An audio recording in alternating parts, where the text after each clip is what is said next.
How do you analyze the Indian education system?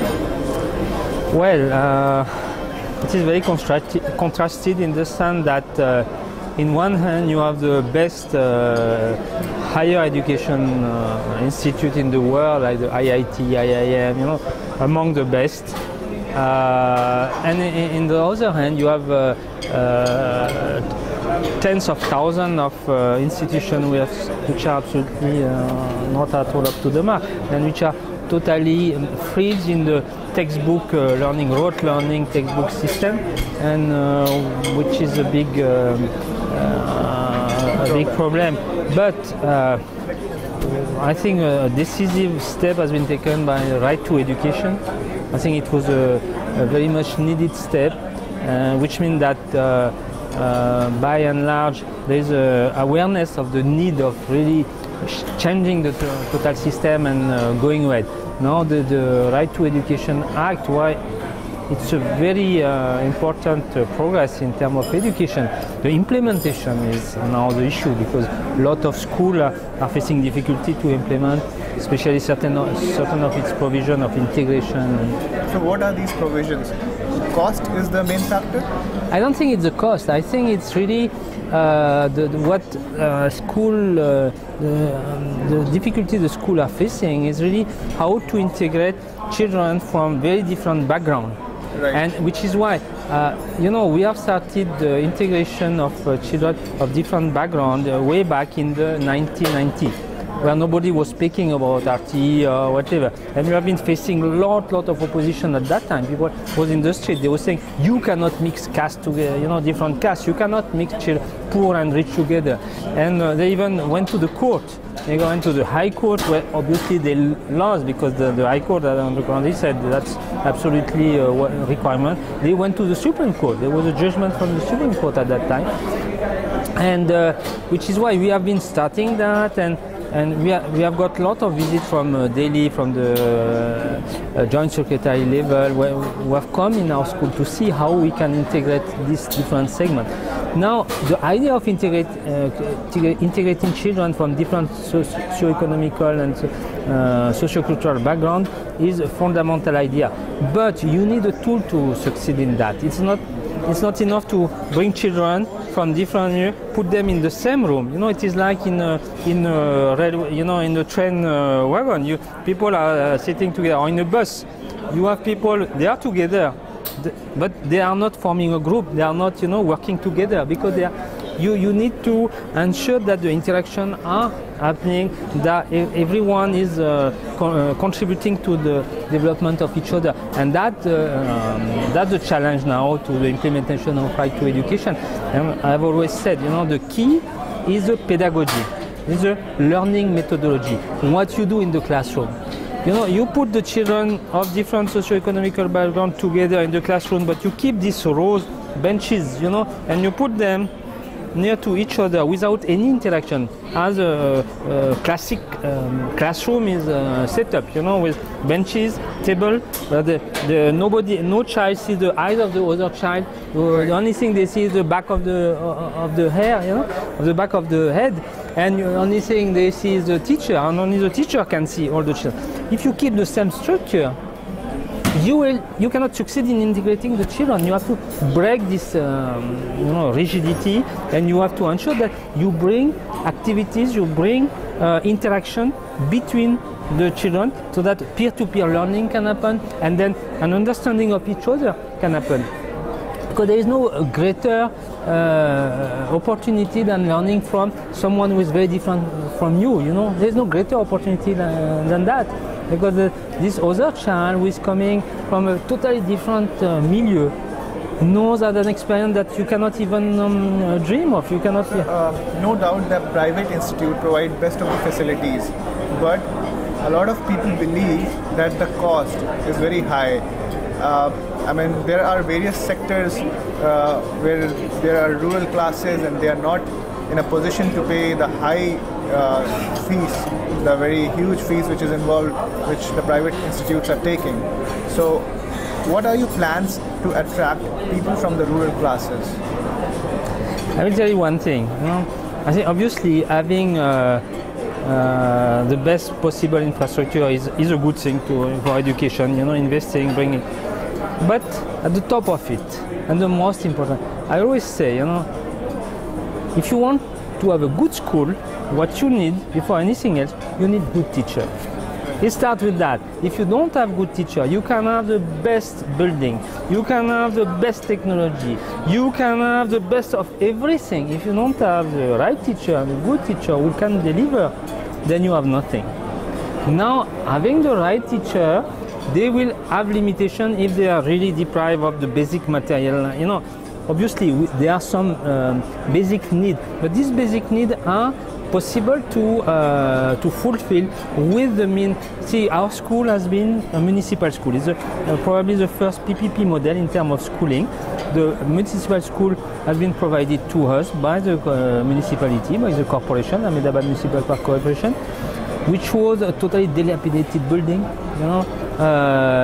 Of course, the children who are running out of school is a huge number, and they are closing this school.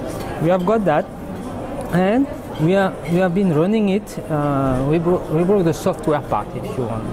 They gave this, and the challenge was that from the bottommost infrastructure, how we bring it to the topmost level locally, then at the state level, then at the national level, and then at the international level. We started in 1999, where we integrated different sections of socio-economical section of children with the elite of the city. And I tell you, today we have reached this level. What is the lesson is, in a lot of classification, now it's very in fashion to classify the school, the top 50 school in India or the whatever. Now we are always in the top 20 or 30 school. With whom? With Mayo, with Korea. All these schools who are more than 100 years old, they have palaces. They have, and it's good, they are doing a good job. We have hardly 1,500, not even half an acre of land. We're in the heart of the city. We are schooling, in each class we take around 20 children, 18 to 20 children. And with this basic infrastructure, we are competing. Why? Because, and it was very important that we could be not competing. The world in education, there is no competition. In education, we should all contribute to the same thing. But it was very important to realize that yes, it's good to have fancy infrastructure, incredible, but ultimately it's a human factor. Why we are succeeding? Because we are fantastic people who are devoted to their task, who are really giving the best. So now this is one thing, to get the right teacher, the right person. I would say people who are ready to give something. Secondly, you need to have a good training behind that, because how you do the thing, which is why I say the essential part is the pedagogy, the methodology, learning methodology, and for that you need training. Then the second key of development is not very much this, fancy infrastructure. Yes, we need also iPad. Yes, we need that. The children, they will need, because it is their world, and they will use that. But more than that, before that, we need good teachers who are trained properly, who know how to what to do in the classroom. And that's a very essential component. In brief, what I say is that the cost of education is more in terms of investment in the human being than in terms of brick, cement, and basic material.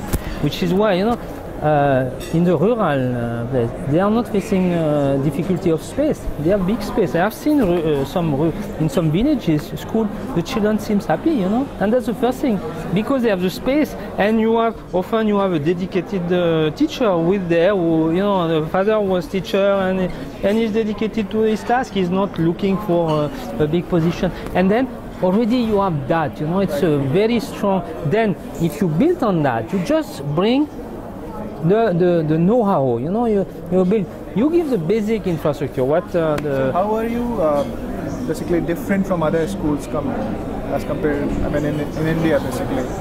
And what are the different kind of subjects which you have started? which you have added in your curriculum? So, I think it is one of the rare schools which has been built on a pedagogical project. That means the entire foundation is pedagogical. It's about the methodology, the way we are delivering the program inside the classroom. That's, I think, very few schools. They have vision about, the infrastructure. They have vision about what they want the children to become. For us, it's what we want to realize in the classroom. And we are based, in 1959 there was the Declaration of the Child Right in the United Nations, which has been ratified by India and by most of the countries in the world. And in its preamble, it says that the child has a right to be happy. It's a fundamental right of the child. Now, our fundamental duty, that when you have a right, you have a duty somewhere. Whose duty is it? If it is not of educational institution, then whose duty is it? Of course, for the parent also, but our institution also. We have to look first at the happiness of this child. This child has to grow harmoniously, and if you have a child who is growing harmoniously and happily, then he will be a happy human being, and he will do good in the society. He will be happy and he will help people, and he will. If you condition children, like unfortunately the education system is doing, while just looking at memorization with a mark system and reward system and punition system, and it is called conditioning. Do you have some kind of a scholarship programs wherein you connect with the students who are not able to pay the fees, but they are intelligent enough to be a part of your... Of course. There's two types of diversity. One, we have around 1/5 of the children who are not paying at all, right since 1999, Actually, the provision inside the RTE is coming from our school. It has been inspired by our school, to take underprivileged children and to give them a full scholarship to ensure that they don't, because they cannot afford, even a small amount they cannot afford. And we are even taking often even their transport into charge. This is cross-subsidized. People who have the means, we have also big industrialists, they have money, they have plenty of money, and they are happy to give the money for these children. And you will be surprised to realize that how ultimately the people who have the means, not only they accept the thing, it's open. We have a totally open policy, everybody knows who is paying what and for what.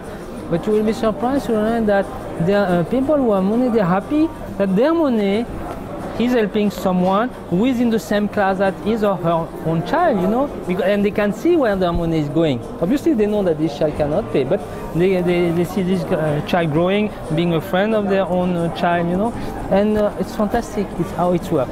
Now, you was asking about subject.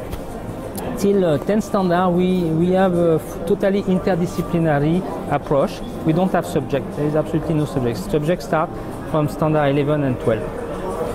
So interdisciplinary means that we are driven by project.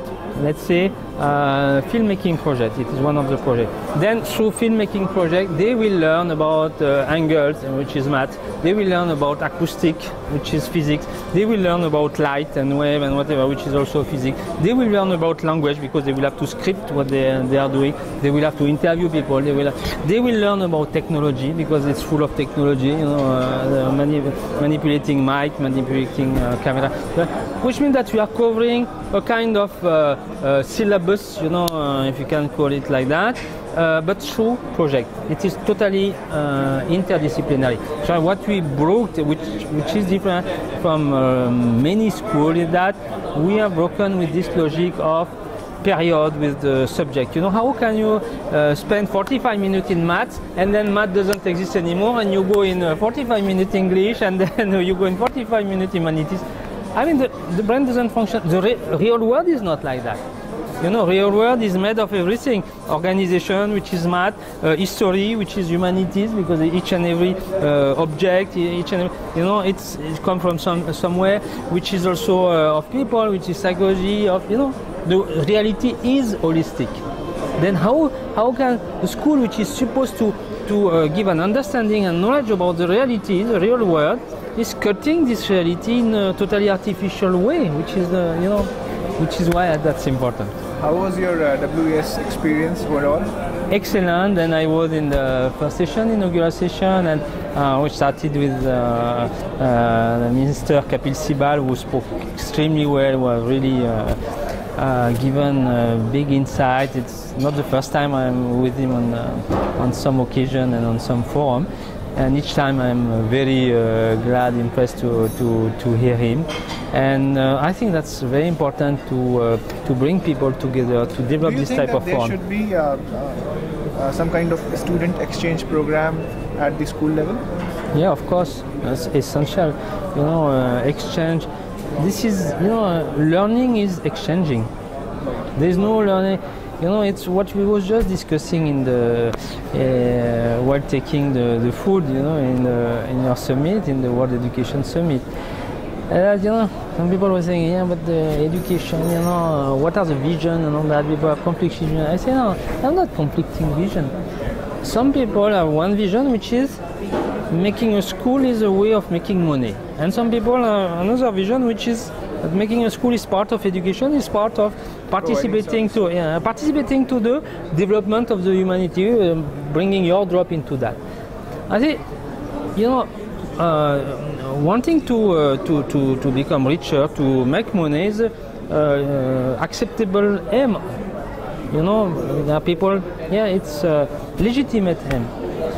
But there are so many places where you go in the bank. Bank is about that, take the money, you become richer, that's okay, because you are dealing with money. But education has to be something else, It has to be totally else. If you go in education, you should go in education because you want to contribute to that, And then we should keep this barrier between these two places. Thank you so much, sir. Thanks for the time. And it's been a pleasure to have you here with us.